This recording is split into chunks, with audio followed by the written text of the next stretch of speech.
Arizona Territory, 1874. The dust hadn't even settled on Olivia Orwood's boots when the townsfolk drove her out.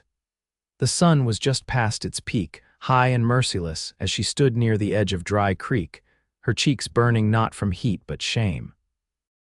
Her hands clutched the rail of the wagon, white-knuckled, while behind her, the sheriff's voice rang out across the street. "You got no place here, Miss Orwood. You knew what he was." They did not care that he was gone now.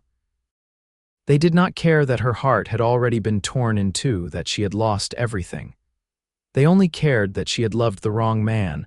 Olivia didn't speak. She just climbed up into the wagon, her skirts dusty and torn at the hem, and flicked the reins. She rode south, past the mining camps and the cattle trails, taking only what she could carry and what little money had not been stolen by the man who had ruined her name.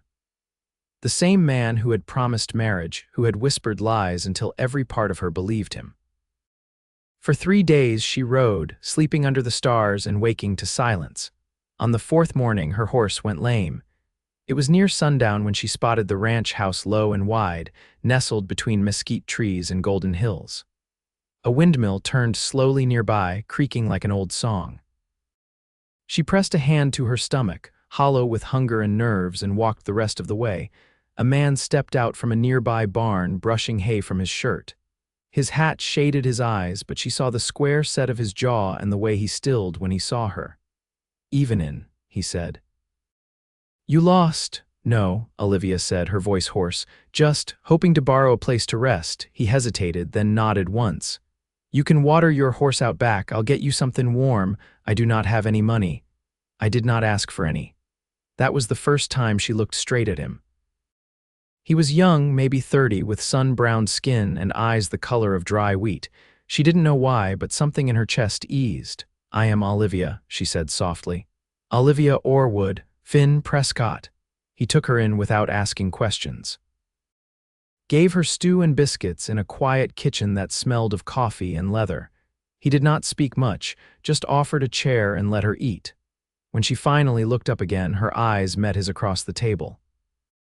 "You do not want to know why I was on the road alone." He leaned back, arms crossed loosely. "You looked like you needed a place to sit more than a place to explain." For the first time in weeks, her throat tightened not from anger or fear but relief. He let her sleep in a loft above the barn. It was cool and smelled like fresh hay. She listened to the sound of horses below, Finn's voice low and steady as he worked late into the night. She stayed 3 days. Then 4. She helped where she could, mending shirts, cooking meals, sweeping out the barn. He never treated her like a burden, never pressed with questions. But sometimes she caught him watching her, just watching, like he was trying to piece together something broken. On the 6th day, she finally told him. They were sitting on the porch, the sun sinking low behind the hills. Her hands were folded in her lap, twisting a bit of thread. "His name was Clarence. I thought he loved me," she swallowed. "He was already married, had a wife in Prescott and children." Finn did not speak, but his jaw tightened. "When the truth came out, they blamed me, said I knew. Said I tempted him." Her voice grew small. "I did not, I just believed him." Finn's voice was even. "You believed a man who lied to you. That does not make you the villain. No one else sees it that way." "I do." She looked at him, startled. "You are not the only one who has been burned by trust," he added. That night he brought her a blanket, freshly washed, and left it folded at the edge of the loft. She touched it with careful fingers, then held it close. The next morning she was up early, helping him tend to a calf that had gotten itself stuck behind the fence. They worked side by side, hands brushing, breath visible in the early chill. When they finally freed the animal, she looked up laughing, her face streaked with dirt. Finn just stared at her, and for the first time he smiled, really smiled. "Why are you looking at me like that?" she asked, breathless. "Because you are beautiful when you are not trying to disappear." She flushed. The days stretched into weeks. She stayed. One afternoon, while she was hanging laundry, a boy no older than 10 rode up on a mule. His face was streaked with tears. I lost my sister," he said. "She fell by the river. I could not reach her." Finn was already moving. "Where?" "Near the Big Bend." "South side." "Get on," Finn said, offering his horse to the boy. "Ride him slow back to the house. She and I will go." Olivia did not pause. She climbed up behind Finn on the second horse, clutching his waist as they galloped over the hills. The river was roaring from spring melt, and the girl no older than 7 was clinging to a rock in the middle of the current. Finn tied a rope to a tree and handed the other end to Olivia. "Hold tight." He waded into the river, boots dragged by the force of water, arms straining. When he reached the girl, she was sobbing, too cold to move. He lifted her against his chest and fought his way back inch by inch. Olivia dug in her heels, anchoring the rope, refusing to let go even as the rope burned her palms. When they finally collapsed on the bank, soaked and shaking, the girl gasping against her brother's chest, Olivia reached over and touched Finn's face. "You did not have to go in alone." "I was not alone," he said, looking at her. That night, after the children had been fed and sent home with a grateful uncle, Olivia found herself in the barn again, brushing down the same horse she had ridden in on weeks ago. Finn came up behind her, quiet. "You could leave," he said. "No one here would stop you anymore." "Folks heard what you did today. They will not call you names now." She turned slowly. "I do not want to leave." His eyes were soft, steady. "I do not want you to leave either." She stepped closer, her hands trembling. "Why? I want you to stay," he said, voice raw. "I want you to stay and marry me." Her heart stuttered. "You mean that?" "I have never meant anything more." She stared at him, then reached up slowly, placing her hand over his heart. It was thudding, fast and sure. "Yes," she whispered. "Yes, I will." And when he kissed her gentle, true, with both hands holding her like she was something precious, Olivia knew for the first time in her life she was not ashamed of who she had loved, because this time she had chosen right. Finn built the coop from old pine boards and leftover wire, hammering slow and even under the brittle morning sky. Olivia handed him nails one by one without being asked, sleeves rolled past her elbows, skirt hem pinned to keep from dragging in the dirt. "I didn't expect chickens," she said, squinting against the sun. "You never mentioned them." "I didn't have reason to before now," he answered, setting a beam upright. "Figured if you were staying, we'd want eggs regular." She didn't say anything right away, just pressed her palm against the frame to steady it while he nailed it into place. A light wind carried the scent of dry sage and wood smoke. When he finished, she stepped back, brushing sawdust from her hands. "I used to gather eggs barefoot," she said. "Back in Missouri, my mother said shoes scared the hens." Finn's eyes flicked toward her. "You miss it, the land maybe, not the rest." He nodded once and passed her the next board. That evening, Olivia stood at the stove stirring cornmeal into a bubbling pot. Her hair was pinned up, loose at the nape where a few strands had slipped free. Finn leaned against the doorway, arms folded, watching her without speaking. She felt the weight of his gaze but didn't turn. "I was thinking," he said, "we ought to build a porch swing once the weather warms." "That sounds nice," she said, setting the spoon aside. "Do you have rope?" "Plenty." She ladled stew into 2 bowls and set them on the table. The night crept in through the windows, cold and quiet. They ate without rush, the clink of spoons and the low creak of the house settling around them. Afterwards, she reached for the plates, but Finn stopped her hand with his. "Come outside." She hesitated, then followed him.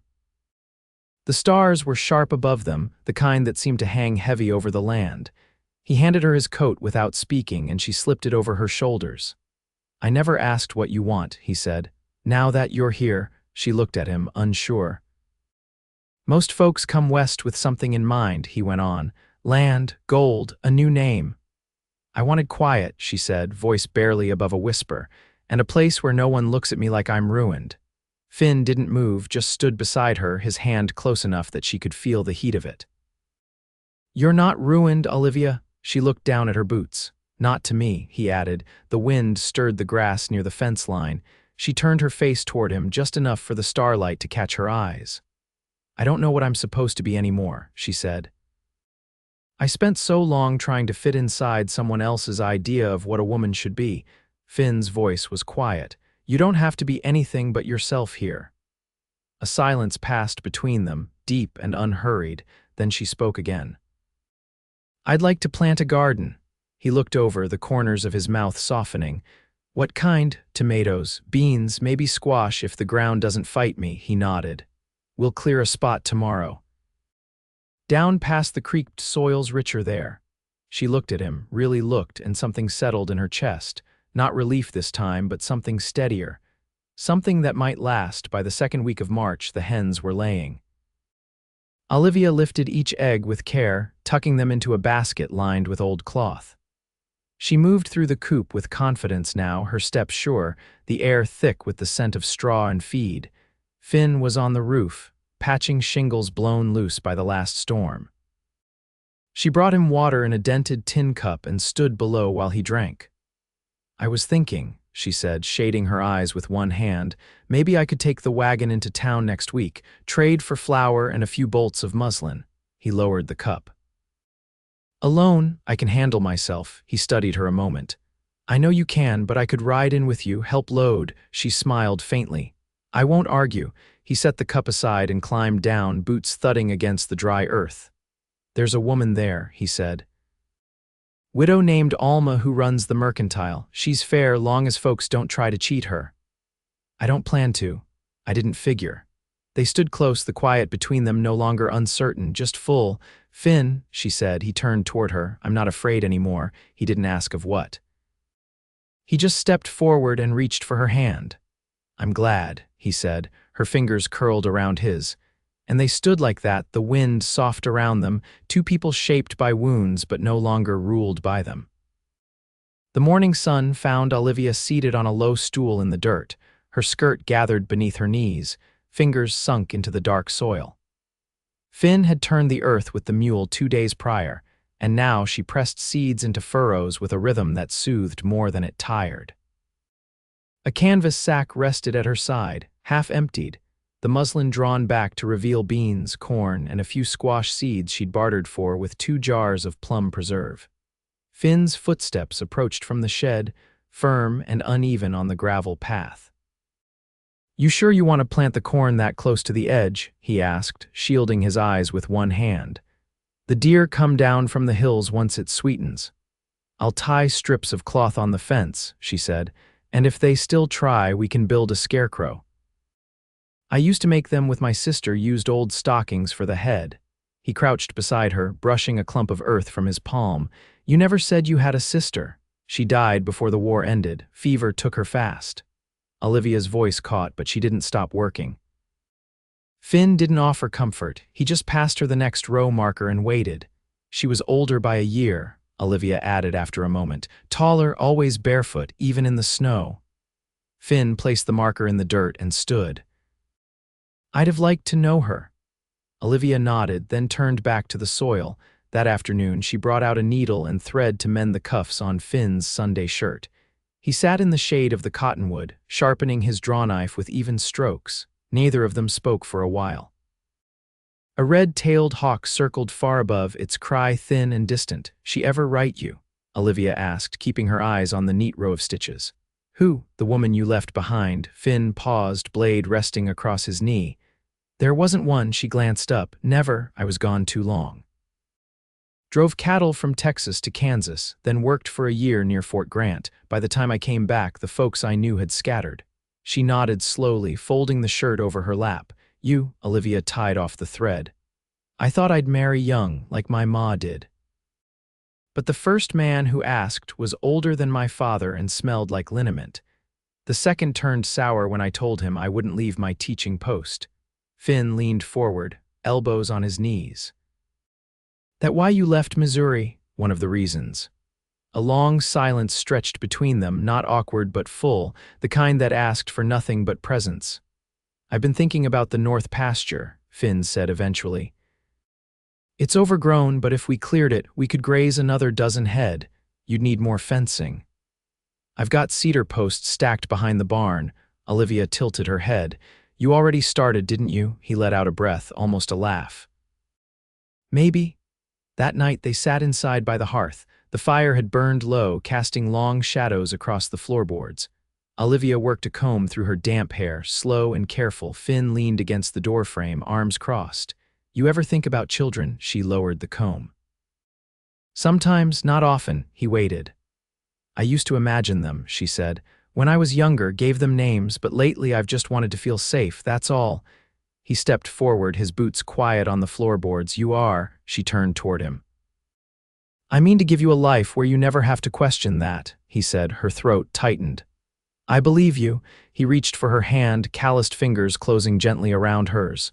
We'll make a start, he said. Whatever kind you want. And she nodded slowly, the weight in her chest lifting like a door finally unlatched. By late April, the last frost had passed, and the creek ran clear enough to see trout flashing between the rocks. Olivia stood at its edge, her skirts tucked up, a basket of washed linens slung over her hip. She watched the water a long while before kneeling to rinse the last kerchief, her hands red from the cold. Behind her, Finn's boots crushed dry grass as he approached. I ran into your neighbor this morning, he said, setting down a coil of rope. The one with the long horns. Olivia wrung out the cloth, twisting slow.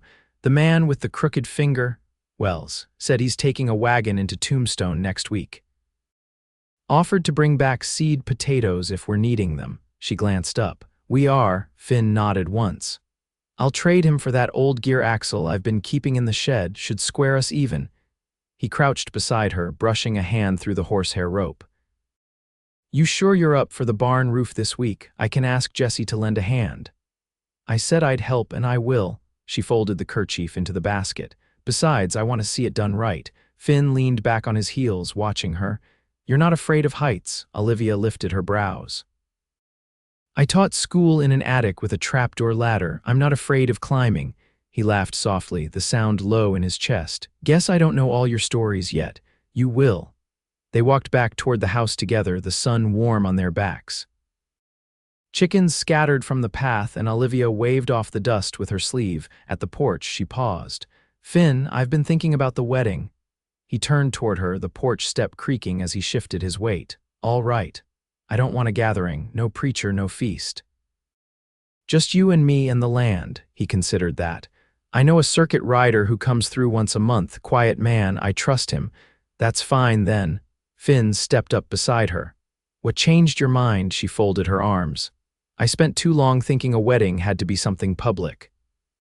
Something to prove I was worth keeping, but I don't want proof anymore. I want peace. He reached for her hand, rough fingers curling over hers. Then peace is what we'll have. That afternoon, Olivia climbed into the hayloft and sorted through a battered trunk left behind by Finn's mother. Inside, she found a length of lace still white beneath the folds and an old brooch shaped like a swallow in flight. She ran her thumb over its edge, then gathered the pieces in her apron and carried them downstairs. Finn was sanding a beam outside, sawdust clinging to his sleeves. I'd like to wear these, she said, laying the lace and pin on the bench beside him. He looked down, then up at her.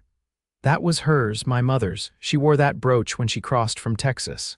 I know, Olivia touched the lace gently. It feels right. He didn't answer, just nodded once, then returned to his work, more careful now, as if each stroke of the sandpaper carried weight. That evening, they sat in the back field beneath the cottonwoods, the first stars rising above the hills. Olivia leaned against Finn's side, her head tucked beneath his shoulder. I still have dreams sometimes, she said. Back from when everything broke apart, I wake up thinking I'm still there. Finn didn't speak, just rested his palm over hers. But then I hear the wind in the trees, she continued, and I remember where I am, who I'm with. He kissed the top of her head, slow and steady.